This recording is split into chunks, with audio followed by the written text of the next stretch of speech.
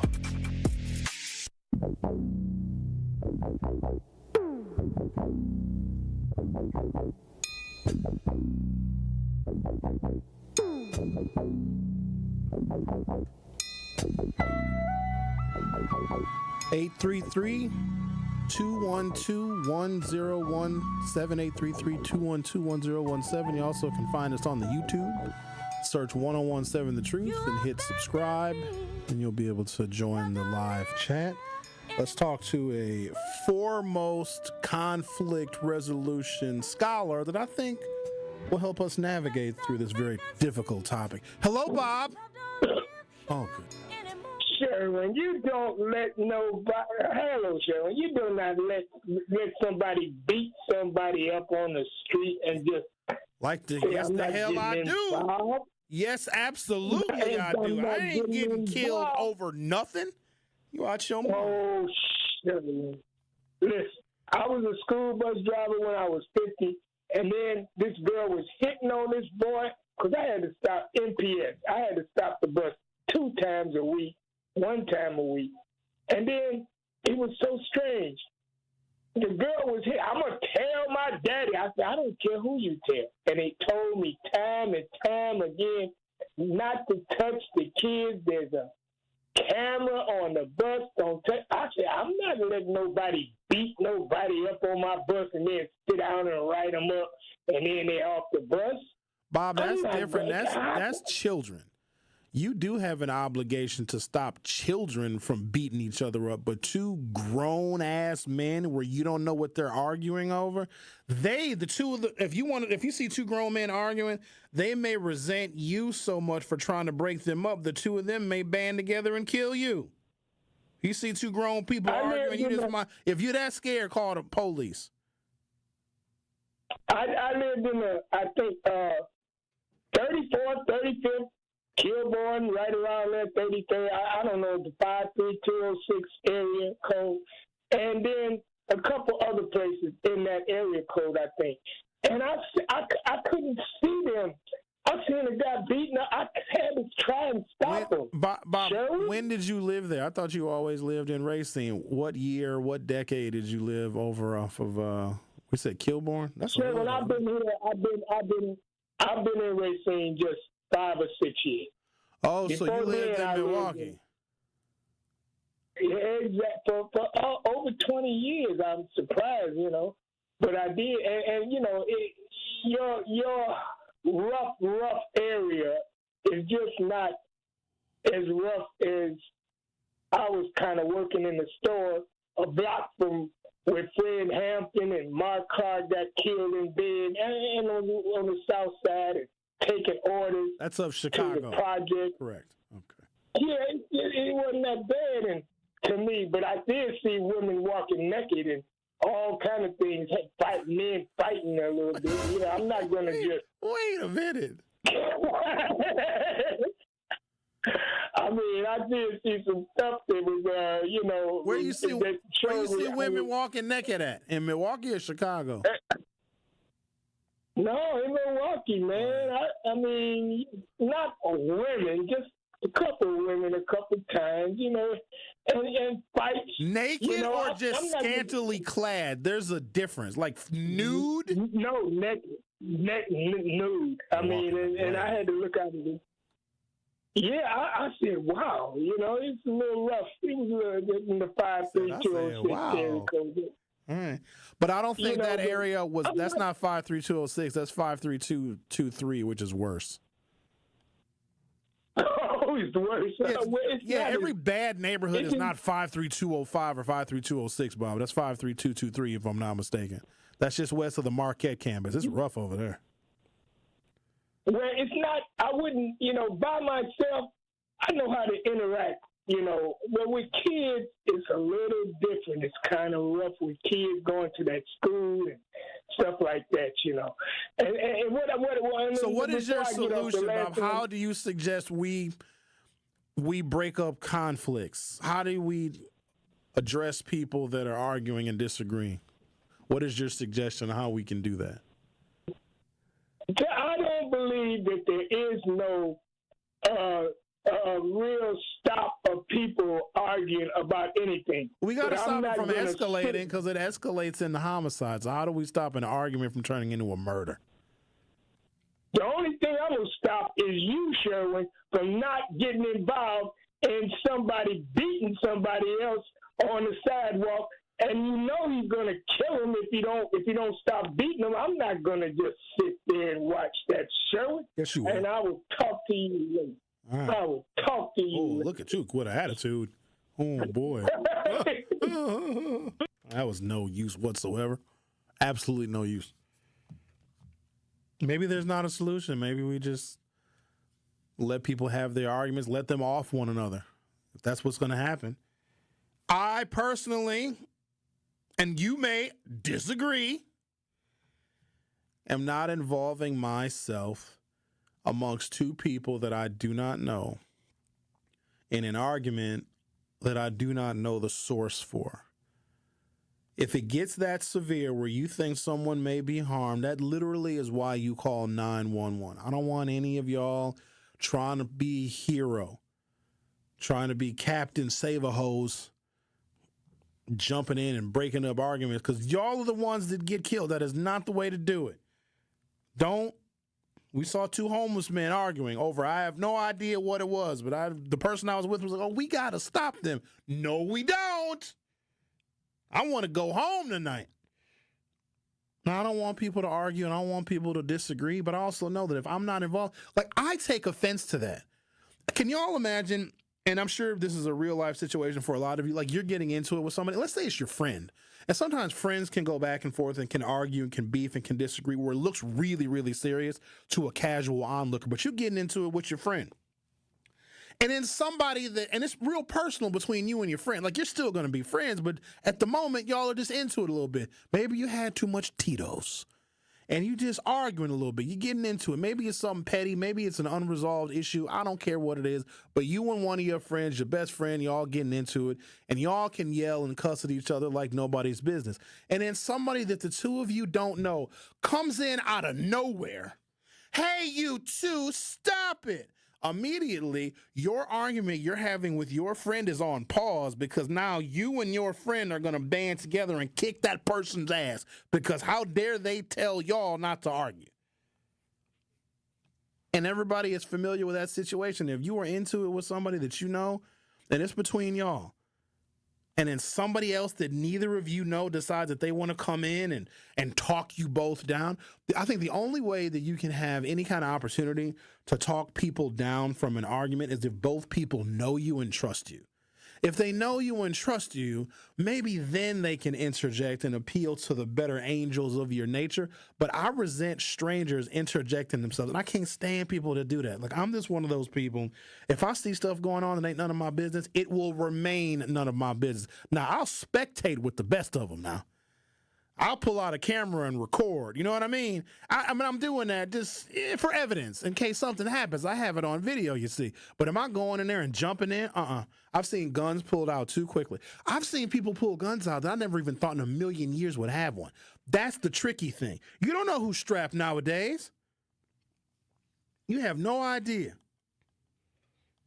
A very large-breasted woman could pull a .32 caliber pistol right from between her breasts. And look at you now. Now she's going to shoot you. Being shot by a lady with big titties. You know what I mean? That's I don't know. how embarrassing. Like, oh no, what happened to Sherwin? Oh, you're not going to believe this. A very buxom woman shot him for trying to break up an argument. Not at all funny. But I'm just concerned that this political violence, which also stems from a disagreement, is going to be further increased. I'm going to get to the New York Times article in a minute because it sheds light on this.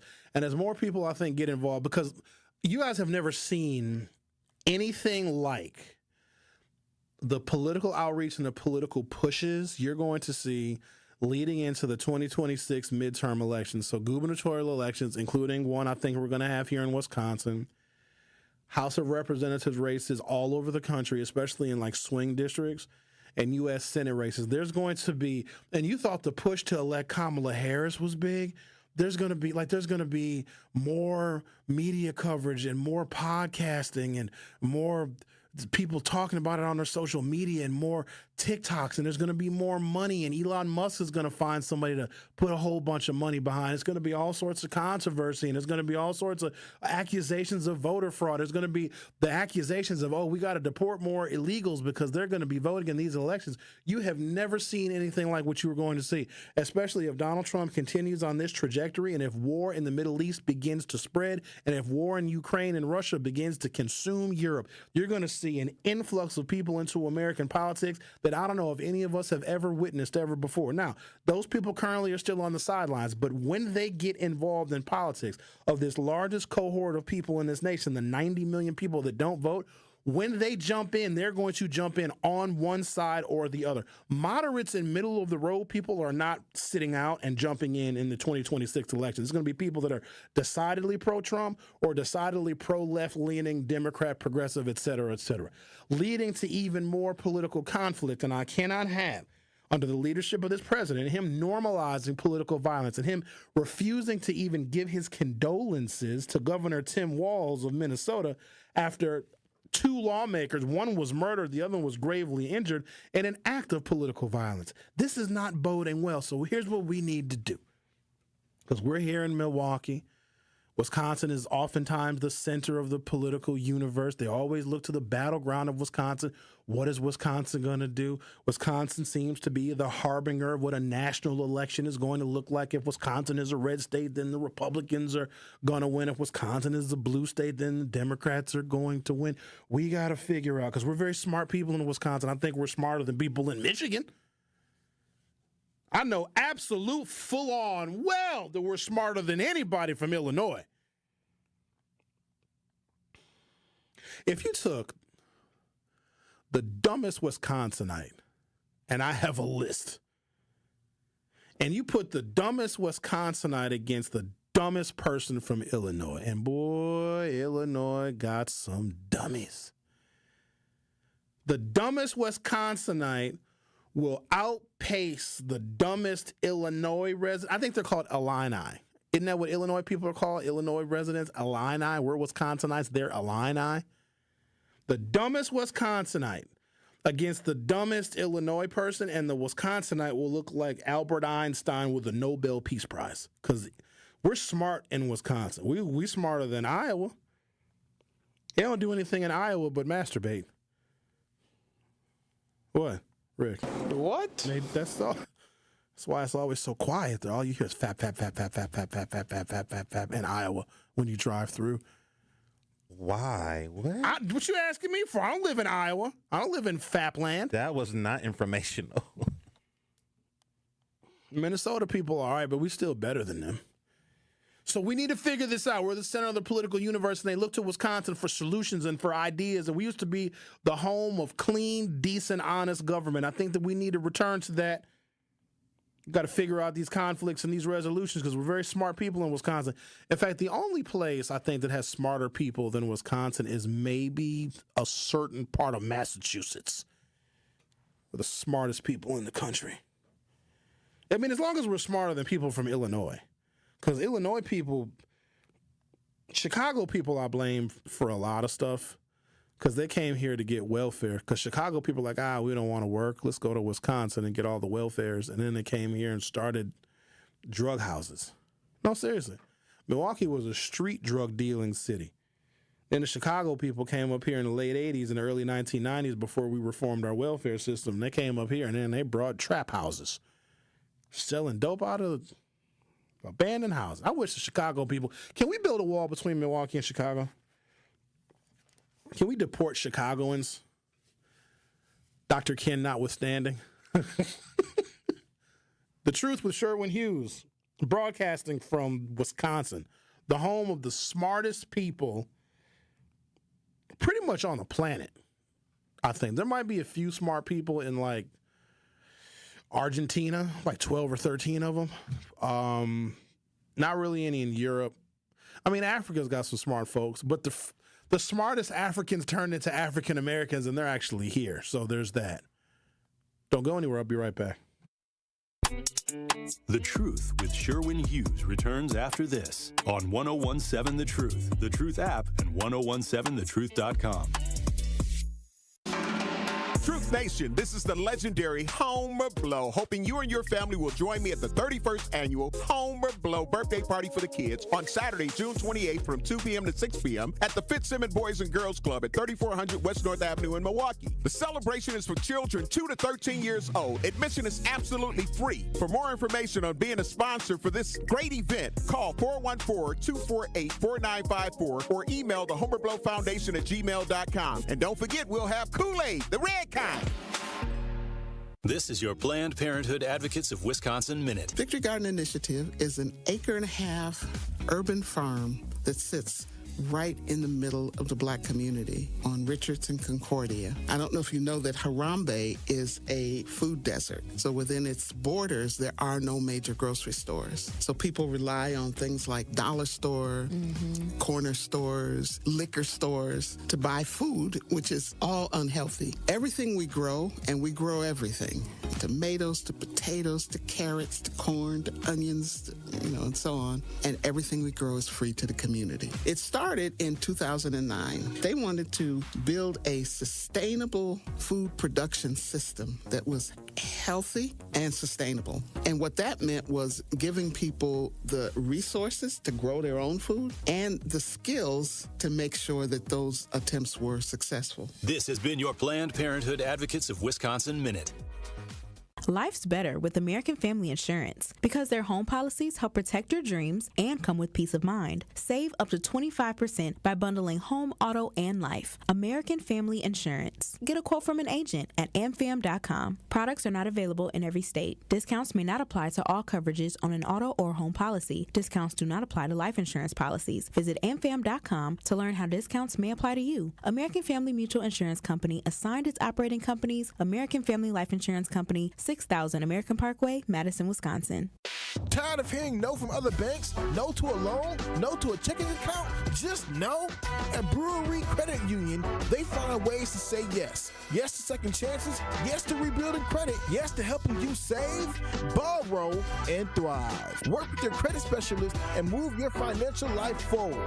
Brewery Credit Union, Milwaukee's best place to borrow and save. Visit brewerycu.com. That is brewerycu.com. Federally insured by NCUA. It's your girl Noni Juice for Sweet Talks. Self-love isn't selfish. Feeling confident improves all aspects of your character, and no one understands that quite like Sweet Talks in Menominee Falls. Step into their judgment-free zone, where a staff of registered nurse injectors leads the way, recommending Botox, Dysport, or Daxify. Sweet Talks goes beyond injectables, though. They offer facials, lasers, medical weight loss, hormone therapy, and more. See why you'll want to join thousands of loyal patients at sweettalks.com. You are listening to The Truth with Sherwin Hughes on 1017 The Truth, The Truth app, and 1017thetruth.com.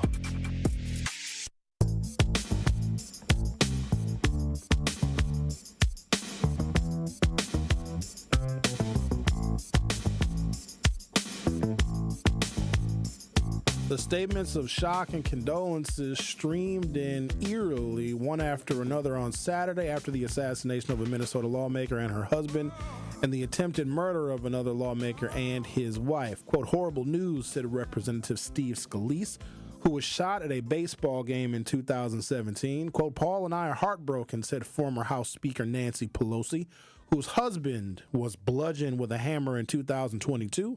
My family and I know the horror of a targeted shooting all too well, said former Representative Gabby Giffords, who was shot in the head in 2011.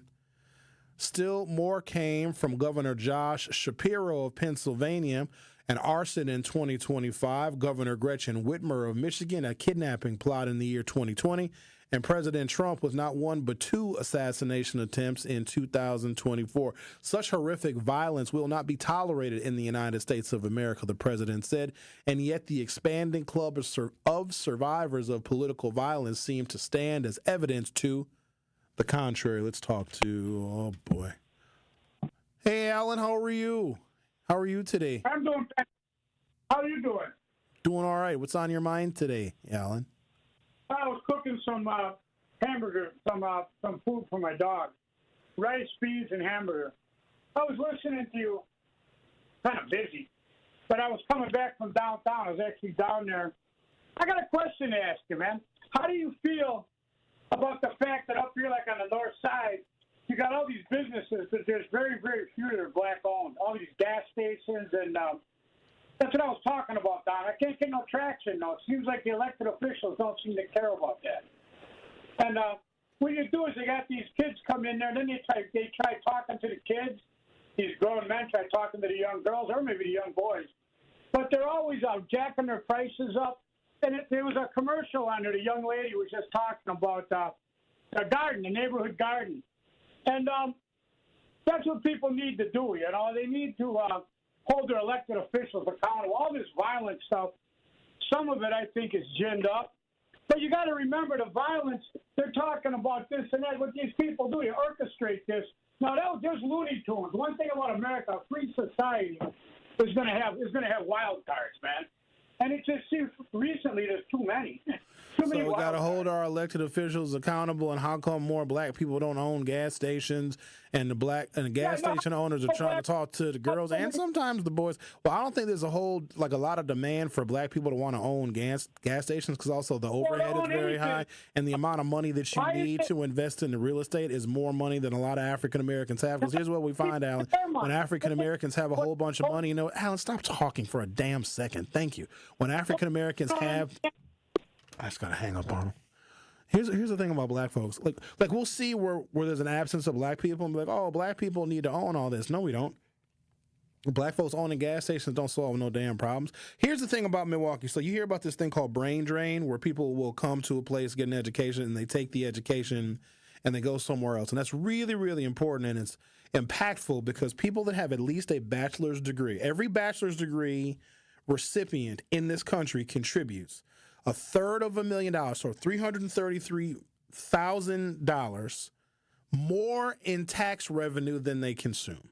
So they're contributing taxes at a much higher rate than they will ever consume in public benefits. So the more people that you have with higher levels of education, the more money they're going to make, the more income they're going to have, the more that income is going to get taxed, so that we have more money for infrastructure and Medicare and Medicaid and blah, blah, blah, blah, blah, blah, blah, blah, blah.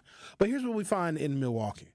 African Americans in particular, because really high-level, super successful African Americans in this city, few and far between. In fact, some of the most successful African Americans that we can point to are damn elected officials, not a whole bunch in the private sector. Because once they get to that level of wealth, power, and influence, they leave. They go somewhere else, leaving everybody else in the lurch. And I don't blame them, because they may want better. They may want better systems of education for their kids. They may want better outcomes. They may want a longer life expectancy, for God's sakes. But to see where black people are missing in this city it misses the mark if you don't look at the larger issue that is happening when African Americans do obtain a high level of success. And plus, this is a city full of haters, unlike anything I've ever seen. If you even have a modicum of success or doing something that somebody else wants to do and they don't have the skill set to do, they'll just tear you down. And I can understand why people that have the ability to be tastemakers in this town go live somewhere else where it's much more peaceful and where there isn't so much hate. People are more welcoming. This is not one of those places, especially for black folks. The Truth with Sherwin Hughes will be back for Hour 3. The Truth with Sherwin Hughes returns after this on 1017 The Truth app, and 1017thetruth.com. Coming straight out of Milwaukee, it's time to turn the TV off and turn your speakers up so you can hear what the future leaders of the world have to say. Truth Nation, I'm proud to present The 8 Block, a fresh new youth-led radio show powered by City on the Hill and 1017 The Truth. Hosted by me, your boy, Ben Jammin. Every other week, 8 Milwaukee teens will share stories and laughs that will speak truth to what matters most in their lives. Don't miss the premiere on June 21st at 9 a.m. That's June 21st at 9 a.m. Truth Nation, welcome to The 8 Block. Carrie, where's Tori Lowe and Dr. Ken at? I'm trying to knock these commercials out. How am I supposed to know, Sherwin? Well, I'm about to do their parts because my impressions are on point anyway. This is Dr. Ken Harris from Truth in the Afternoon, and I want you to download the Truth app in the Google Play Store and Apple Store so you can never miss my show or any of the award-winning 1017 The Truth. Really, Kyle? Sherwin, you are crazy. Sherwin, your impression of me is horrible. Move. Give me my mic. I guess I'll just repeat what Sherwin said. Go to the Google Play Store or Apple Store to download the 1017 The Truth app today so you can take the home of Milwaukee Black Talk with you wherever you are. Can't listen live? Download the new 1017 The Truth app on your smartphone today to catch up on all your favorite shows. Search 1017 The Truth on your Google Play Store or Apple App Store so you don't miss out on any of the action. Metastatic breast cancer, or stage 4 breast cancer, happens when cancer spreads beyond the breast to other parts of the body. About 168,000 women are living with it today, with Black women at a higher risk due to various factors. Research has led to treatments that help manage the disease and improve quality of life. The Everyday Counts study explores how nutrition and exercise coaching can support women with metastatic breast cancer. To learn more about the Everyday Counts study in Milwaukee, call 414-955-8819 or email edc@mcw.edu. If you or someone you know has stage 4 breast cancer, please encourage them to call and enroll in this valuable study. Again, call 414-955-8819 or email edc@mcw.edu. Get the truth and nothing but the truth with Sherwin Hughes every weekday from 9 a.m. to 12 p.m. on 1017 FM, 1510 AM WGKB Waukesha, and W269DL Milwaukee, a locally owned Good Karma brand station. You are listening to The Truth with Sherwin Hughes on 1017 The Truth, The Truth app, and 1017thetruth.com.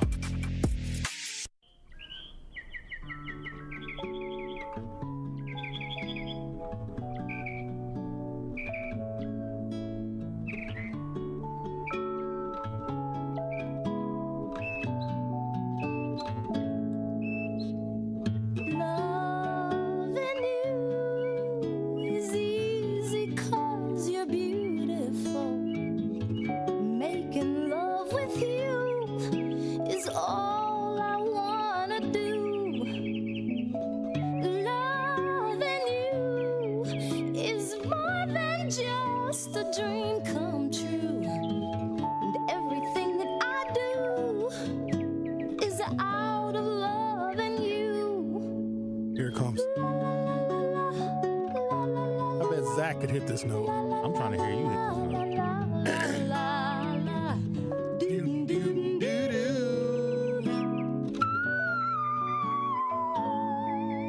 Welcome to Hour 3 of The Truth with Sherwin Hughes. Nice for getting in touch with your feminine side. I'm always in touch with somebody's feminine side. There's nothing wrong with that. I didn't say it was. I wanted to just hear your notes. It's a beautiful song. I think that we just need more love in the world. It's too much violence and too much conflict. And if conflict and interpersonal disagreements is the number one motive for homicide, why can't we just get along? Rodney King said it. Where's Rodney King? Rodney King for president. Oh, he's dead. Damn it. Diddy said it too. Did he? Too much hate in the world. Did he Everybody do it? needs love. Did he? Yeah, they do. Apparently, a little too much love. That little baby oil, that little slick love. A little slick. Phew, just slide off the mattress. Just slide. Super soaker. Just can't even. If you hug somebody and you both cover with baby oil, just slip out of your hands. Phew, and it just flies into the air. Glistening and stuff. This is a serious topic, Ricky. I want to get. I also want to. It is. It's a lot of hate in the world. We need love. Exactly. Somebody brought up in the YouTube chat that they noticed all of the hate in the city of Milwaukee. I think because the opportunities are so few and far between, the fights are more severe. What do you tell a young person right now, maybe in the 9th grade, 10th grade? They start high school next year, let's say. Just graduated from 8th grade. They're about to start high school. And they're African-American, and they're going to a Milwaukee public school, and not even a good MPS school. Like, what do you tell them? What do you tell them about this city? Where do you tell them to keep their focus? You know what I would tell them? And I hate to have to admit this. I don't want to have to admit this, but I have to this young person. If they're 14 years old, they just completed 8th grade, they're still optimistic, they haven't been beat down by the world yet, I would tell them to perform as well as they possibly can in high school and exercise however much discipline they can muster to stay away from troublemaking people. Finish high school. Just get out of high school, but perform as well as you can. And maybe there's some advantage to being in a low-performing school because you may have an easier time excelling, right? Because there's some colleges and universities, they just want the top 10% of that graduating class. That if you're not in the top 10% of your graduating class, then it's going to be hard for you to get into this college, or it may limit your scholarship opportunities. Now, there's other scholarships, and that's the other thing. And people are worried about the cost of college. There's so many scholarships. I remember years ago, I did a whole radio show on the different types of scholarships that are available. Now, some are small. Some are 500, some are 750, some are 1,000, some are 1,500. But if you have the time and the energy and you apply for those scholarships, maybe starting in your junior year, beginning of your senior year, you can get a lot of your tuition paid for. So if you're going to a low-performing school, excel as best you can, because it's easier to be in the top 10% if your senior class is dumb. That's not offensive, is it? Some seniors they're dumb. And if you're less dumb, then you can excel to the top 10% where you may have opportunities to go to colleges and universities. But here's what I would tell that incoming freshman.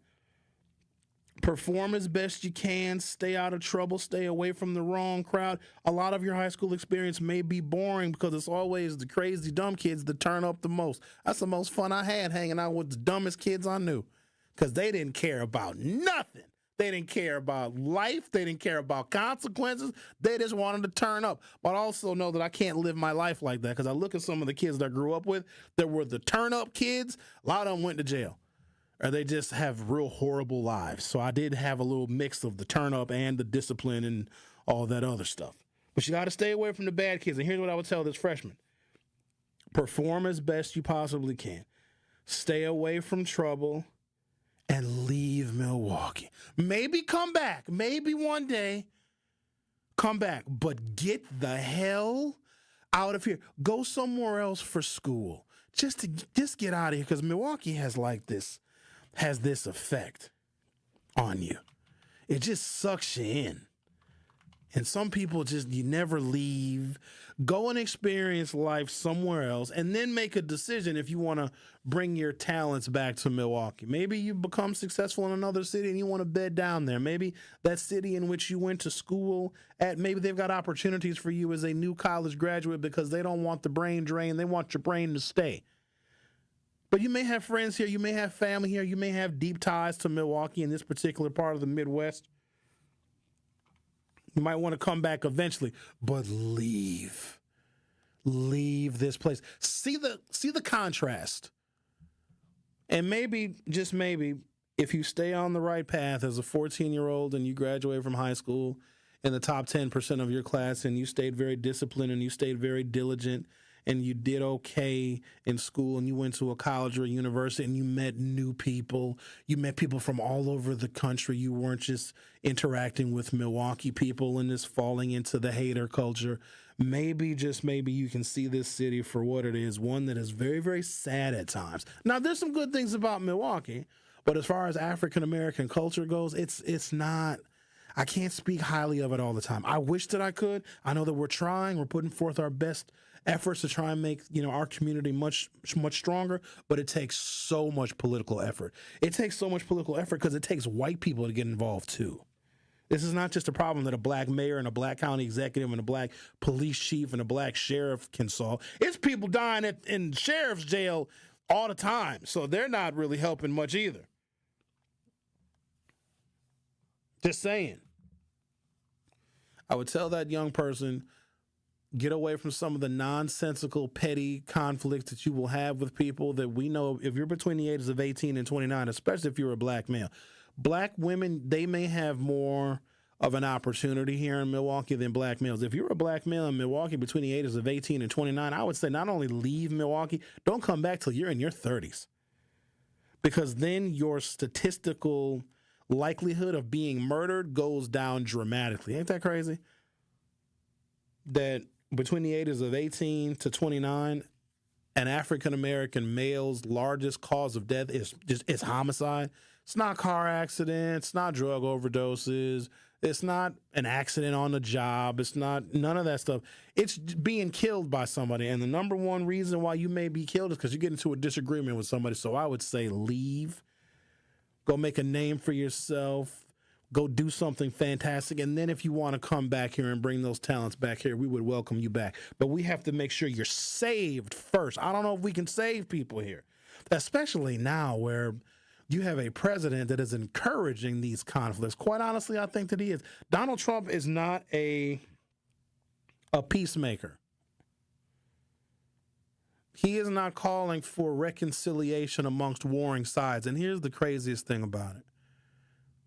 If Trump did a press conference right now, because I know Americans, I know us very, very well.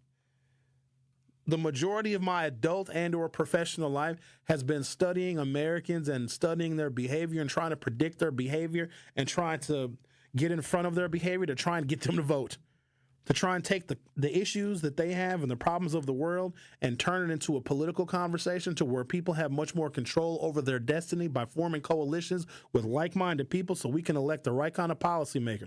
It has been relentless work, and quite honestly, I look back on my career, I don't even know if I made any damn progress, but I'm still keep going.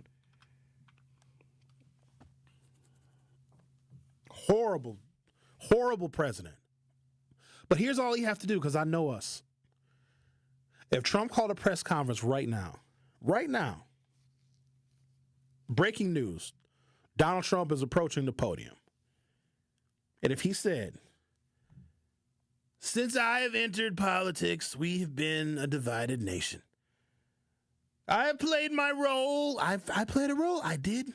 Played a very big role. I played the best role in dividing the nation, but now is the time we need to come together. And then he invites some Democratic lawmakers, maybe Hakeem Jeffries up there with him. Maybe he invites Alexandria Ocasio-Cortez up there and brings up Bernie Sanders. And then he brings up, what's the gay guy, the gay one from South Carolina? What's his name? The senator from South, not Tim Scott, Lindsey Graham. Lindsey Graham comes up, and then Tim Scott comes up there as well. We want to have a government that works together. No more political divisions. Half of the country would forgive Donald Trump in a second. They just want to hear words of reconciliation from him. That's all they want to hear. An apology. They would forgive him for damn near everything he's ever said and everything he's done. And it would be just that easy. You know what else is crazy? If Donald Trump did that, it could be a 3-minute press conference. His big, beautiful bill would get more Democratic support, not just from Democratic lawmakers, but from Democratic voters. If they saw that this president, we love a story of how someone goes from villain to hero. We love those kind of stories here. Someone who we just absolutely despise and somebody that we hated to someone that then all of a sudden becomes beloved. We love those kinds of stories. That's all he would have to do. And here's the thing. It could be totally performative, but it would get him enough political mileage, especially in these days and times of just infinite political division. If the one that a lot of people blame, and even Republicans will blame Donald Trump for being incredibly divisive, but because he leads those people. That's the interesting thing about Trump. Trump leads a cohort of people that most of us can't even talk to. We can't even talk to these people. We can't have a conversation with them. They'll disagree with us about literally everything, but he has their ear. And if he tells them to stand down, they will. Now, also, if he tells them to storm the damn U.S. Capitol and defecate throughout the halls of the House of Representatives, they'll do that too. But he also can tell them to relax, to chill out, and to stand down, and they will. That's all he has to do, because he has perfected the role of villain. If he just came up to the podium, now, obviously, we'd have one eyebrow raised, but then there'd be a large cohort of people say, you know what do we have to lose? We might as well give this dude a shot. He is the president for the foreseeable future. Hell, for all we know, he might be the president forever. Or if he did this, we're going to pause the immigration raids for a little while. We're going to pause them, not forever, just for a little. We're going to just rethink. We're not being very nice to the migrants. We're taking away the farm workers and the nannies. That would win him. He would be, his approval rating would be above 50% within 2 weeks. Guaranteed. But he won't do it. That's all it takes.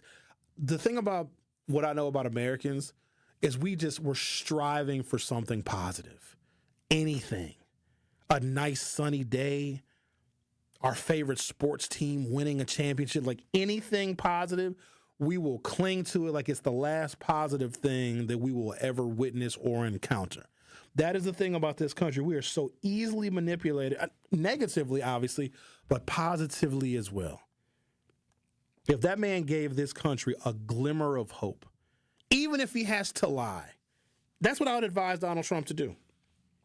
Tell Americans everything's going to be okay. Tell them that he's going to be focusing on the economy and put more money in people's pockets and cutting taxes for everybody.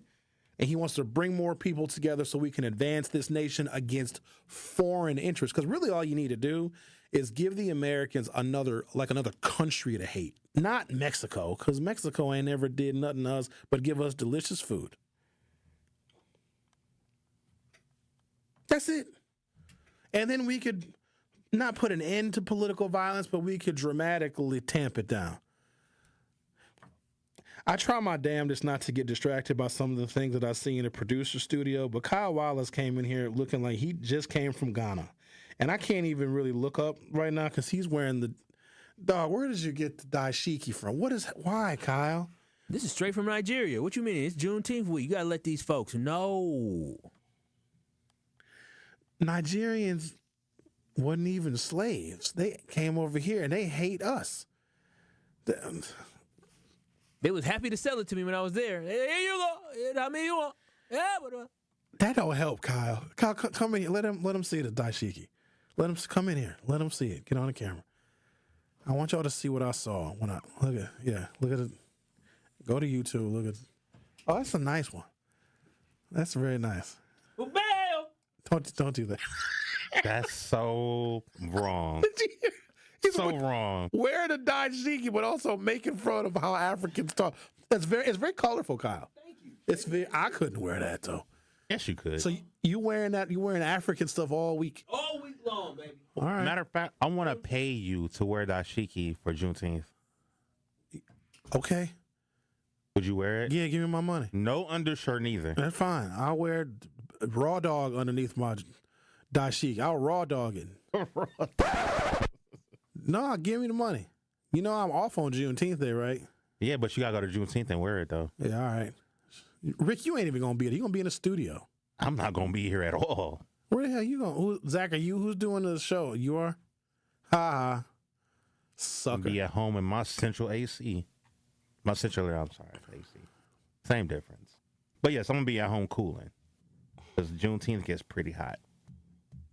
I think it's supposed to be 90 degrees. See, yeah. No, today or tomorrow or something. So people are gonna get shot. And also when the weather gets hot, people get no, they are gonna come on. You don't say that, Sherwin.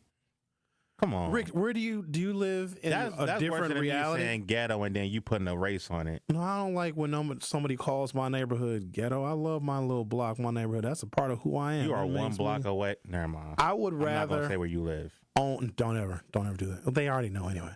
I would rather own as a black person a piece of the ghetto than rent in a white suburb making a white person rich where they use their money and their profit off of us to subjugate us with politics. Does that make sense to you? I'd rather own a piece of a black neighborhood and enrich myself and build equity than rent in what I think is perceived status in a white neighborhood and make a white person rich where they can take the money they make off of me and make my black life even more miserable. For me, it's a zero-sum game. Pow! Now, in relating to where people get shot at, Rick, if you think that you have escaped violence because of where you live, then you must not understand how violence works. I never said I escaped violence. The thing about I minimized it. The thing about so people get shot everywhere, and this is the part that is just so damn ignorant to me.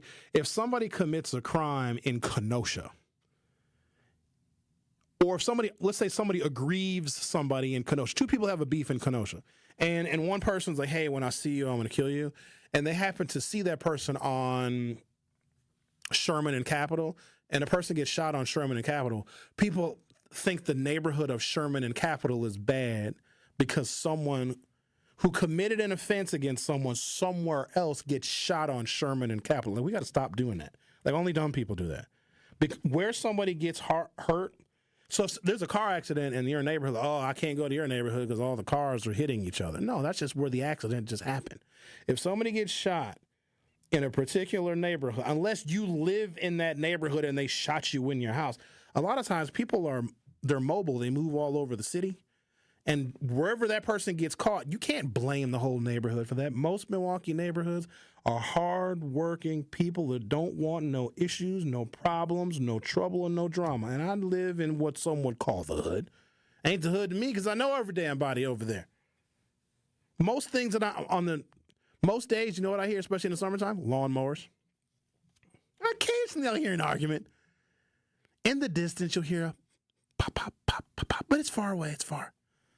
You'll hear a little, I like to say it's fireworks whenever I have people visiting. Oh, Sherwin, they're lighting off fireworks in April? Yes, they are. But most days nothing happens.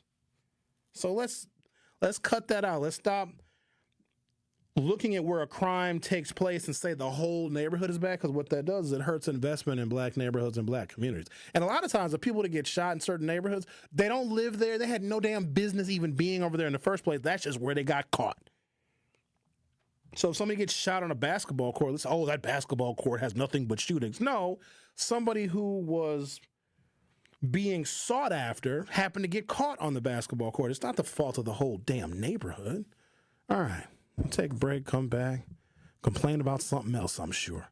We got to resolve the conflicts, okay? Listen, if y'all don't resolve these conflicts, I'm going to shoot you. All right, that's probably not the solution either. The Truth with Sherwin Hughes on 101.7 FM. We'll be right back. The Truth with Sherwin Hughes returns after this on 101.7 The Truth app, and 1017thetruth.com. Here at the new 101.7 The Truth, we aim to be a staple in Milwaukee's black community. We are committed to partnering with local organizations and supporting black-owned businesses. We are proud to call Milwaukee our city and promise to be a positive reflection of our community. We look forward to celebrating black culture and excellence with you every day as we make history and continue to uplift the voices in our city. Join us for the journey at the new 101.7 The Truth, founded by Gruber Law Offices, Milwaukee Black Talk. Why did Old National Bank decide to create this program? You know, it was something that was near and dear to the heart of our chairman and CEO, Jim Bryant. Jim wanted us to do more in the African-American communities, more with minority-owned businesses. So he approached Roland Shelton, who was my boss in Evansville, Indiana, and said, Roland, we need to do more. We need to create a program that's going to allow individuals, minority-owned businesses, women-owned businesses to access capital a lot better than traditionally we've been doing. And so we created the Empowerment Loan Program 2 years ago. And for those that are now leaning more into this conversation, what's the best way to get in contact with you as part of their interest in the Empowerment Loan Program? I'm going to give you my cell phone number to the listeners. It's 414-687-7393. And if that doesn't work, feel free to reach me at my email, tracy.meeks@oldnational.com. Tracy Meeks, Senior Vice President, Community Lending Market Executive from Old National Bank. At Hope Christian Schools, they're transforming lives through the power of Christ-centered education. Their nurturing environment combines academic excellence with strong Christian values. They offer free transportation and free tuition options to help set children up for success. Through faith, dedication, and unconditional love, they empower their scholars to discover their God-given potential and pursue their greater purpose. Don't wait. Start your child's journey at hopeschools.org. Life's better with American Family Insurance, because whether it's a family road trip in your dream car or hosting a family reunion in your dream home, we help you feel protected so you can enjoy those dreams with peace of mind. Save up to 23% when you bundle home and auto. American Family Insurance. Get a quote and find an agent at amfam.com. Products not available in every state. Visit amfam.com to learn how discounts may apply to you. American Family Mutual Insurance Company, SI, and its operating company, 6000 American Parkway, Madison, Wisconsin. Turn up the summer vibes at Chula Vista Resort, your playground for summer dreams, water parks, and sun-soaked pools. Epic water slides, soaring zip lines, and world-class golf. Dine in the #1 steakhouse in Wisconsin. Chula Vista Resort. Call 1-800-388-4782 or visit chulavistaresort.com.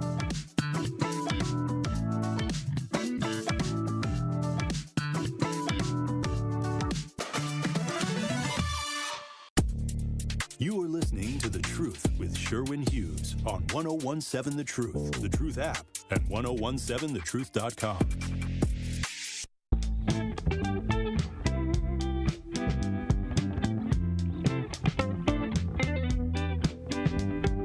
In the past 3 months alone, a man set fire to the Pennsylvania governor's residence while Mr. Shapiro and his family were asleep inside.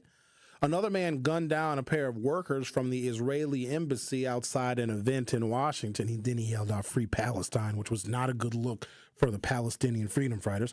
Protesters calling for the release of Israeli hostages in Boulder, Colorado were set on fire, and the Republican Party headquarters in New Mexico and a Tesla dealership near Albuquerque were firebombed. And those were just the incidents that resulted in death or destruction. Against that backdrop, it might have been shocking, but it was not really so surprising when on Saturday morning, a Democratic state representative in Minnesota, Melissa Hortman, and her husband, Mark, were assassinated in their home, and a Democratic state senator, John A. Hoffman, and his wife, Yvette, were shot and wounded, 17 shots between the two of them. Slowly but surely, political violence has moved from the fringes to an inescapable reality. Violent threats and even assassinations, attempted or successful, have become a part of the political landscape, a steady undercurrent of American life. I could be fixated on the loss of due process, and losing our democracy. While those are extremely important issues, and we will handle those in one way or another, political violence does not have a place in America. And I don't want that to become a cliche of just stuff that people say. We don't do it like that over here. If you disagree with somebody, here's what you do. Somebody might have a political stance that you don't like. You might think that a woman should have a right to choose her health care decisions and her reproductive rights. And if a woman wants to get an abortion, you believe that she should be able to do that.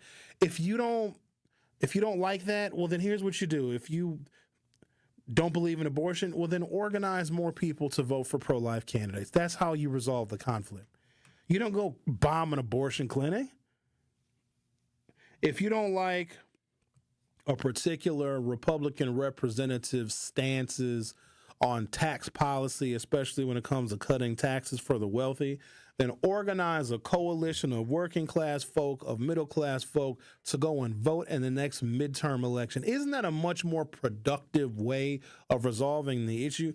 But by harming or killing the person, the legislator or the voter or the citizen that you disagree with, that does nothing. You go to jail for that, and jail isn't fun. Remember when they used to serve Nutriloaf in the county? I asked David Clark about that, Nutriloaf. I asked him to bring a piece. He didn't bring any. Apparently, it was nasty. Rick, you ever had Nutriloaf? One time. Oh, what's it like? It's not good, is it? Why are you asking me this? Because I've been incarcerated before. I had to eat it one time. That's all right. Everybody, has made mistakes in their life. Now look at you. You're producing pretty much the best radio show there is. Look how you made a comeback story. So what's I made a comeback story before this show. Oh, all right. So what does Nutriloaf taste like? Is it chewy? It's been a long time since I actually ate it. I can't remember the texture of it. But you wouldn't order it at a restaurant if you saw it on a menu. Hell no. Okay, all right. Who would want it? I'm just trying to prove a point that people should stop committing acts of violence because you'll eat Nutriloaf, which they don't serve anymore. They probably eat better in jail than we eat out here. No. You don't think so? No. I think the earliest. So You get 3 meals. Do you get 3 meals a day in jail? Well, jail is different than prison. But yes, you have to eat. You don't have to eat, but they have to give you 3 meals a day. That's why it's called 3 hots in a cot. So breakfast, lunch, and dinner. Yep, breakfast is around like 4 in the morning. Oh, that's too early. So after you eat breakfast, what do? Go back to sleep? I don't get it. You can do whatever you want. It's your cell. Oh, all right, fair enough. And some breakfast, you get a dried cereal with the milk carton next to it and some juice. And one morning, you might get 2 boiled eggs and a bread. And oh, that's not very good diet. You might get the best meal there was. It was biscuits and gravy. Oh, I'll wake up for that. Okay, fair enough. Biscuits and gravy. And then lunch was like at 10 o'clock. I'm trying to prove a point that if you commit acts of political violence, then you're going to have delicious biscuits and gravy. If they have Captain Crunch, because that's actually I like Captain Crunch. That's a pretty good cereal. Probably not a very good point I'm making. We do not commit political violence, and I'm concerned because more people are going to get involved as we move toward 2026 because the effort and the pressure on Democrats to begin to re-engage not just typical Democratic voters, but people that have sat out and been on the sidelines, because if just a really small percentage of people who didn't vote but are eligible and or registered to vote, if a few more percentages of them, I'm talking about 2 or 3 people per 100 people, 25 or 30 people per 1,000 would have voted in November, we'd be talking about totally different things nowadays. And so as more people get involved and get interested and start paying attention, and quite honestly, people are going to get more angry, they're going to pick a side. And I think the likelihood for more political violence is going to escalate. Because now I got to worry about my safety, because I have some pretty strong political stances, and I wish that people could just leave it as communication via the broadcast airwaves. I've got freedom of speech. You all have freedom of speech. But some people take it real serious. There's some people that, we worry about. Because I've gotten my fair share of commentary left on social media, but I just, because you get used to it. You hear so much of it. It just becomes a part of the territory. But we have to worry about this stuff escalating to somebody wanting to shoot me in the face. All right, let's see what we got here. Let's check out the YouTube chat.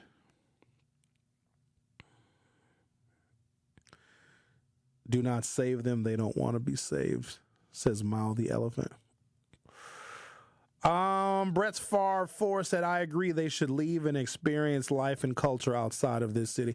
Everybody should leave Milwaukee. And if you want to make the decision to come back, that's entirely up to you. I left for a little while. I lived in Minneapolis in the 1990s, which I loved, but my life was here. My friends were here. My family was here. I had a better understanding of the culture of Wisconsin and or Milwaukee. Like, this was home for me. But at the time, there was a higher level of optimism. Like, now, it's not really optimistic. Something happened really in the last 25 years where, like youth culture has really gone down, and the pessimism is very, very high. There was a feeling that if you were black in this city in the mid-'90s and the late 90s, you could be successful. It was like an overall feeling you could be successful anywhere. But I also think the political tone of the Clinton era, if you weren't going to prison, if you weren't caught up in the 3 strikes law, then I think you could perform very, very well. It seemed like there was a lot of opportunities for everybody. The economy was good. The internet was becoming a thing. The economy was shifting. Jobs were being created left and right. That's one thing that Bill Clinton and Al Gore did. They created plenty of jobs. And so that kind of permeated into the atmosphere. There was just like a general sense of optimism. We had shopping malls still. People were interacting in public. There weren't really any school shootings. Violence was condensed to real specific neighborhoods. It wasn't just anywhere where now violence and homicides and shootings are on site. They're all over the place. It was just different. It is not like that now. I would encourage people to go somewhere else, but I'm not even sure where I would send them. where's a place you would recommend a young African American that wants to leave Milwaukee or try life somewhere else that's not too damn expensive? Because everybody's going to Texas, and I don't know how I feel about that. Like, a third of the African Americans that I know, knew, and grew up with, went to school with, all went to Houston or Dallas or Austin. I'm not going to a redder state. No, thank you. I don't know where I'd tell them to go. DC maybe? No, too expensive. Maybe Portland. Nah, it's expensive too. Don't go to Michigan because Michigan people are dumb. Don't go to Chicago for obvious reasons. Somebody mentioned Indiana. My thoughts and feelings on Indiana. Well, that's simple. It's where cousins make love to each other. Any Friday night at a movie theater, you'll see two cousins holding hands. And I'm not talking about cousin subs either. You were listening to The Truth with Sherwin Hughes on 101.7 FM. Don't go anywhere. I'll be right back. The Truth with Sherwin Hughes returns after this on 101.7 The Truth, The Truth app, and 1017thetruth.com. Tired of hearing no from other banks? No to a loan? No to a checking account? Just no? At Brewery Credit Union, they find ways to say yes. Yes to second chances. Yes to rebuilding credit. Yes to helping you save, borrow, and thrive. Work with your credit specialist and move your financial life forward.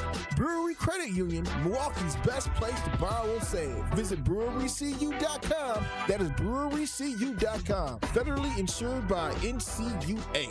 Sharon needed legal help. She needed Gruber Law Offices. When I think about Gruber Law Office, I think about how they took care of me, how they make sure that you get what you're supposed to get. Gruber Law Office. One call, that's all. I will always trust one call, that's all. Injured? Call Gruber Law Offices today. One call, that's all.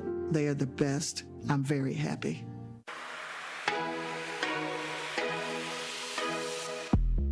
It's time for Truth Takes, a thought-provoking commentary on the award-winning 101.7 The Truth. Here is Dr. Ken Harris with his truth. You know, in life, our journey is not meant to be walked alone. As much as self-reliance and independence are celebrated, we need an inner circle, a group of trusted friends who uplift, challenge, and remind us of our purpose. Your inner circle is more than just companionship. It's your compass.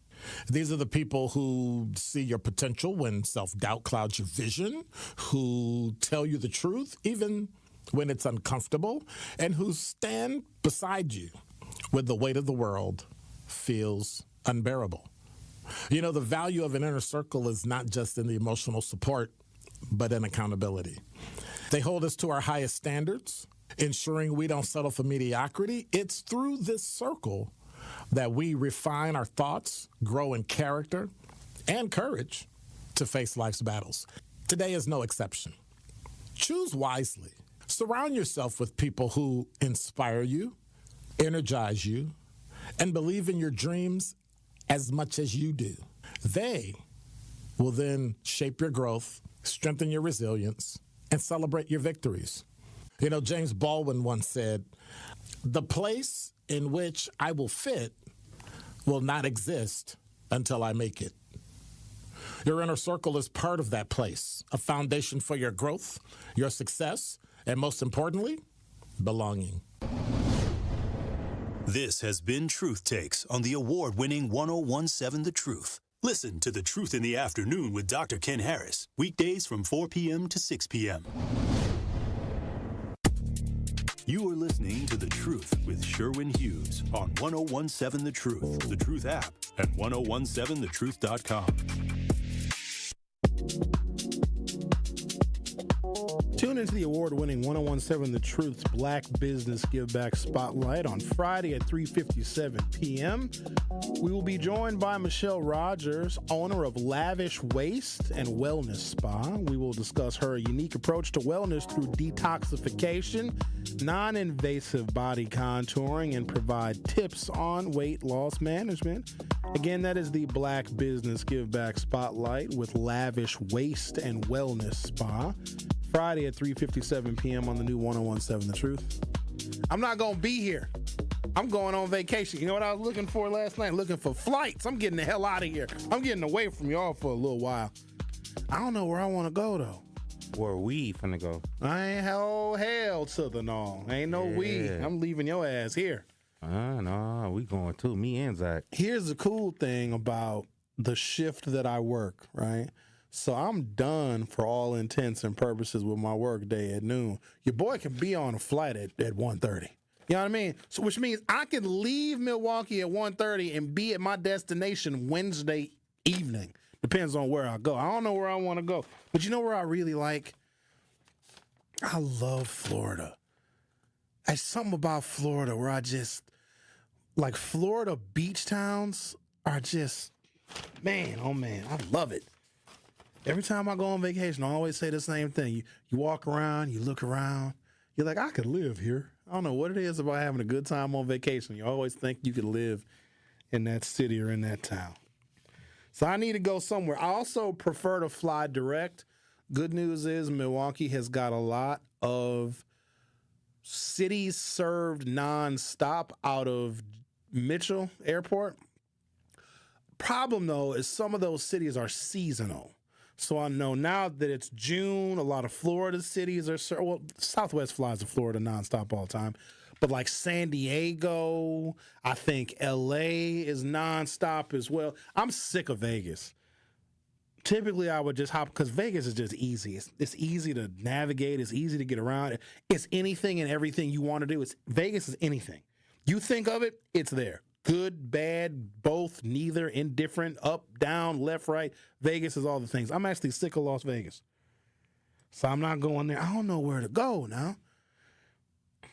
Now I don't want to go to New York because New York is too busy. Have no interest in going to D.C. Maybe I'll go to one of them Carolinas. Maybe I'll go to Charlotte. I think you can fly direct out of Mitchell from Charlotte. But I need to make my mind up now because I need to get to booking this flight so I can get the hell out of here because I ain't going to be here for no Juneteenth Day. I celebrate Juneteenth Day somewhere else. I just think that I don't know, where y'all going to be at Summerfest? You know, Summerfest, y'all see this thing where they doing a thing at Summerfest? It's $100 and you get food from these black vendors. Like that's how they're celebrating Juneteenth by charging people $100.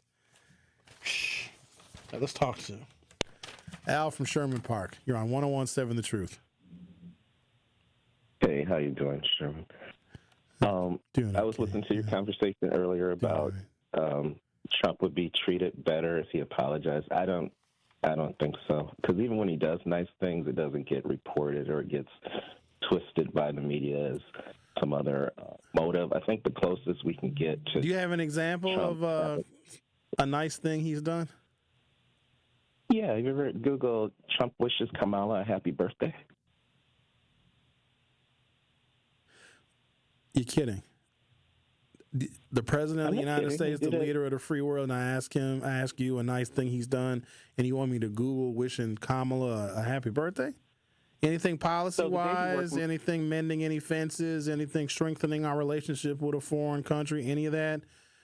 He just said happy birthday to Kamala a couple years ago. Any other things he's done? I thought it was nice. But anyway, I don't think he hung around, that braggadocious bunch like Muhammad Ali and who was the promoter, Don, whatever. But the closer you can get to Trump doing apologize is doing a walk back and reassessing the way he is approaching something. That's the closest apology you probably get from Trump. Your reason for bringing up the fact that Donald Trump hung out with Don King and Muhammad Ali, like what? Is that to show that he's down with the blacks? No, that's where he got his braggadocious style from. I said, that's straight up Muhammad Ali. No, he didn't. He got it from his upbringing. He's always been arrogant. He's always trying to bend. He's trying to prove like he was a worthy man to his father. You don't realistically think that Muhammad Ali and Don King transformed. Donald Trump was an arrogant SOB long before that when he was suing his way through New York to try and acquire property that he couldn't afford. And have none. You believe that? That's wild. Well, what was his motive behind suing Palm Beach County to take the Jewish and Black covenant off of Mar-a-Lago so that he could allow Jewish and Black members. So he could get their damn membership money, Al. Come on now. Now, let me be nice. I don't want to start a political argument. Isn't he going to get more white clientele than he's going to get Black and Jewish? At some point, though, Al, it's about money. And if you have restrictions on who can be members or who can take up space in a certain area, of course you want those restrictions reduced because that's just more money for him. Doesn't mean he's going to be nice to those people or treat them with respect or create policies for certain people once he becomes president. But if you have enough money to be a membership of his club, he certainly would take it. So this is why Donald Trump doesn't pay to do nice things like housing the singer Jennifer Hudson and her family after the shooting. It doesn't pay to do those things because people are going to always assign a different motive to it. But what about when he took out a full-page ad in the New York Times to say that the Central Park Five, who had been exonerated, still needed to be held accountable for a crime that they didn't commit? What about the fact that they didn't allow Black people to live in the properties that he and his father owned in New York and got sued by the damn Nixon administration? And to get sued by the Nixon administration because of housing discrimination means one thing, that you actually were discriminatory when it comes to housing. So does any of that matter? Or the fact that he let Blacks and Jews become members of his high-priced club, does that make up for it? So if we go back to his father and him following his father's idea not to mix public housing with the races, should we go back and hate the Democrat Party? Oh, good God. What is it with the Black gay Trumpers? Like, it's a phenomenon that I never thought would come to fruition. I really want to take this call, but I don't know what to do, Rick. I want to talk to this guy. I gotta take it. Long time no talk. How are you, Derek? I'm glad you took my call. You're talking welcome. about places where you can go? Yeah, I'm glad. Places I recommend you go. You always talk about Henderson, Nevada. And another place you may want to think about is maybe Kansas City, Missouri. The hell I want to go to Kansas City, Missouri for? The hell is there? Well, the homes are affordable. Not to live, man. Yeah. I'm talking about, what are you talking about, where people should go, like where young people should go if they leave Milwaukee? To go to live, I would say maybe. Or are we talking about where I'm going on vacation? These are two very distinct topics. I would say if you listen, I say a lot of the young people, of course, they like go to small towns in Texas. I know some people who've done that. Why would they go to a small town in the South? They were talking about Lubbock, Texas. We're talking about Amarillo. We're talking about some places like that. All right. I spoke to some people. Okay. All right, and it's affordable. It's in West Texas. And also somebody had mentioned New Mexico, too. All right, then. Thank you. And thank you. And also this 4 days and New Mexico. And, of course, a lot of times people talk about areas outside of Atlanta, Georgia. All right, then. Thanks for those, Derek. We appreciate those suggestions. And thank you so much for calling. We haven't heard from you in a while. Thank you. And one other thing, Sherwin, we just had our Juneteenth here, and it went well. How the hell you have your Juneteenth before Juneteenth? Well, they have it. They're starting to lose their, what did they say? They were losing, I think they're having all across the country, they're losing sponsors. So the sponsors, so they just had it this time. They had it on a Sunday. It used to be 2 days, sometimes 3 days, but now it's all gone down to 1 day. They were having issues with getting sponsors. And because they were having issues with getting sponsors, they couldn't actually have Juneteenth Day on Juneteenth Day. They had to do it on Sunday. All right, Derek. Well, thank you. Thank you so much for that. We do appreciate your call. Thank you. Thank you, sir. I appreciate it, sir. Okay, then. Thank you. All right, then. Now, okay. Thank you very much. Thank you.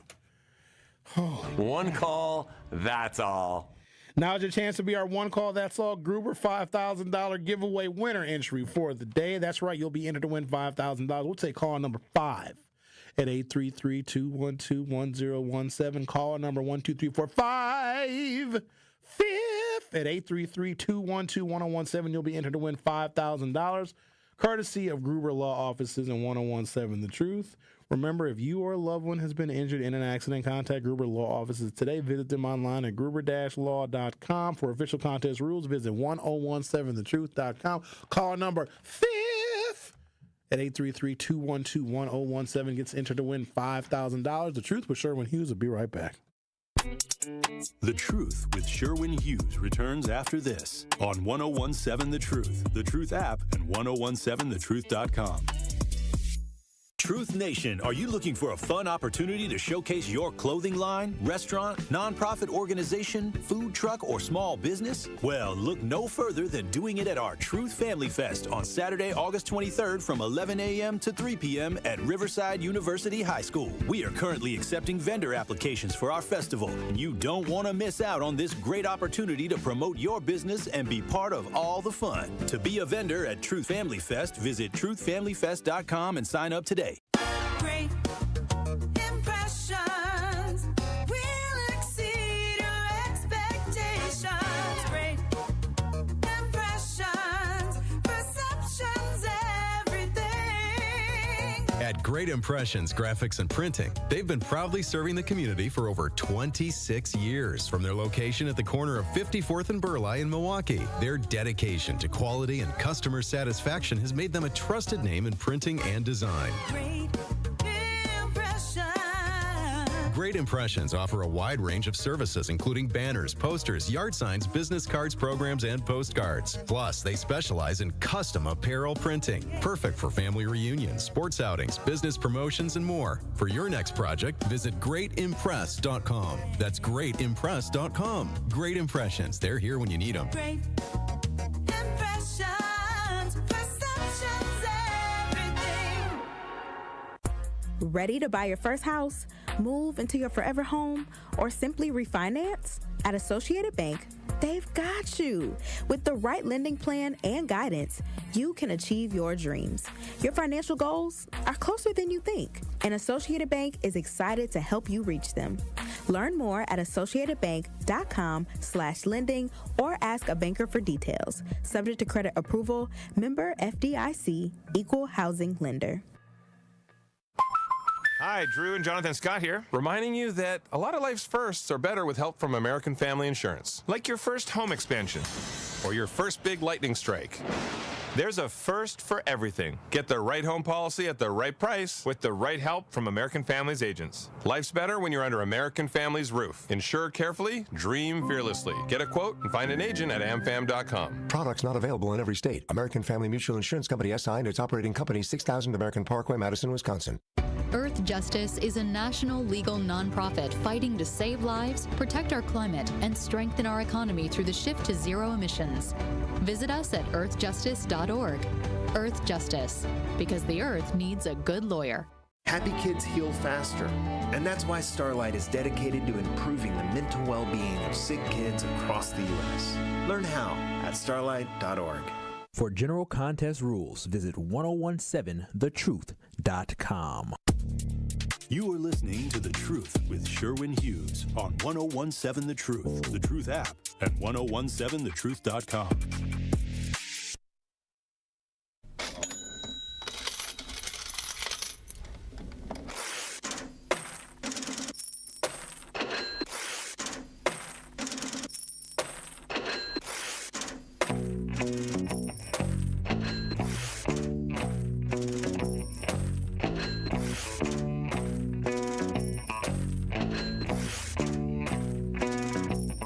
Who is this, Rick?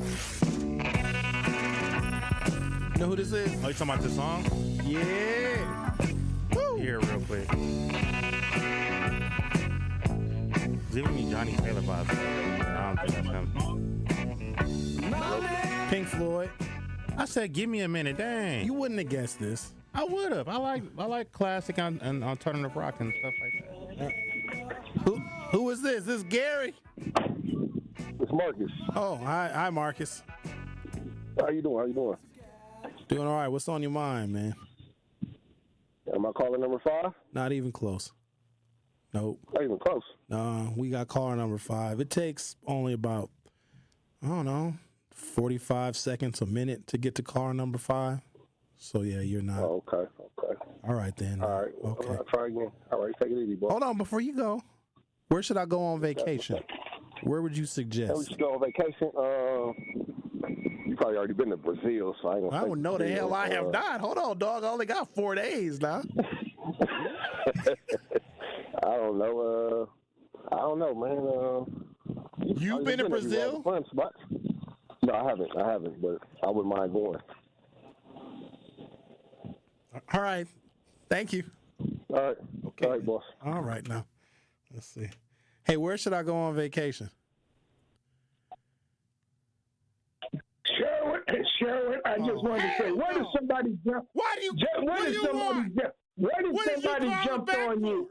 Why did somebody jump on you?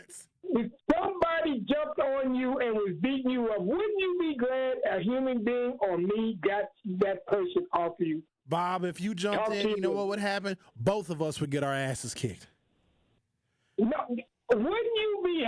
That's Bob, answer. what are you yes going? No. Bob, what yes, are you even going yes, to do? You do me. Yes, you weigh 78 pounds and got one good arm. What are you going to do? Sherwin, you gonna get both our asses kicked. No, Sherwin, I got a cane. A cane will wear somebody's behind out. Do you understand that? That cane, I got a strong left hand, and that cane is something else. Talk to you later.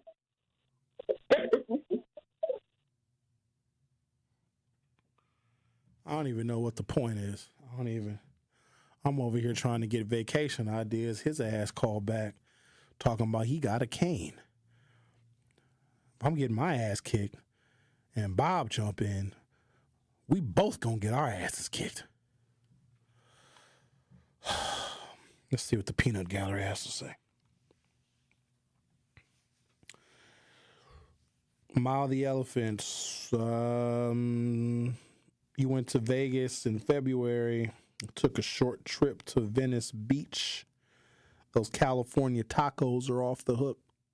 Too many immigration raids going on for me to go to Southern California. We're going to ignore Al from Sherman Park altogether. Does that make any sense to y'all? Gay black men and their undying and unwavering support for Trump. Like, somebody needs to do a real psychological deep dive. And that's not homophobic, because I got to clarify stuff. We can't be in a position in America where even having conversations about different constituency groups is homophobic. The gays are tough. They can take criticism. You know what I mean? They take a lot worse than criticism. They can take a little bit of criticism. They're fine. What? Who did that? This is a sick Negro. I just don't like how, no, Sherwin, you can't say anything about those people. That's not very nice. There's a phenomenon, and they gravitate to this show. Like Eastside Corey, he got so mad at me that he don't even really participate no more, because I asked him to explain his affection for Trump as a gay black man. It's just the excuses that they give are just. And now you got somebody calling and my damn show is over. Well, you got to call back tomorrow, because right now I got to go. Truth to Power with Kyle Wallace wearing his Nigerian daishiki is up next. Summerfest is back, and the award-winning 1017 The Truth has got you covered. With free tickets, Truth Nation, to the world's largest outdoor